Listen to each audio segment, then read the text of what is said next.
আসসালামু আলাইকুম বন্ধুরা, আপনাদের সকলকে স্বাগত জানাচ্ছি আমার বেলকুনি বাগানে। এখানে রয়েছে পুঁই গাছ, এটা হলো অ্যালোভেরা গাছ।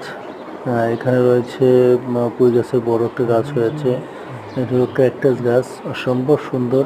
আপনাদেরও ভালো লাগবে আশা করি। দেখতে অনেক সুন্দর, মাশাআল্লাহ। হ্যাঁ, এটা আরেকটা গাছ, বেশ সুন্দর সবুজের মতো কাজ করে। হ্যাঁ, এটা মরিচ গাছ, কালো মরিচ। হ্যাঁ, এটাও একটা শোপিস গাছ, অনেক সুন্দর। হ্যাঁ, ঝুলে থাকলে অনেক ভালো লাগে দেখতে। হ্যাঁ, এটাতে অনেক ফুল হয়, মাশাআল্লাহ। এটা হলো রজনীগন্ধা ফুলের গাছ, শখ করে এনেছিলাম কামরাঙ্গীরচর থেকে। হ্যাঁ, এটা অ্যালোভেরা গাছ, অনেক সুন্দর।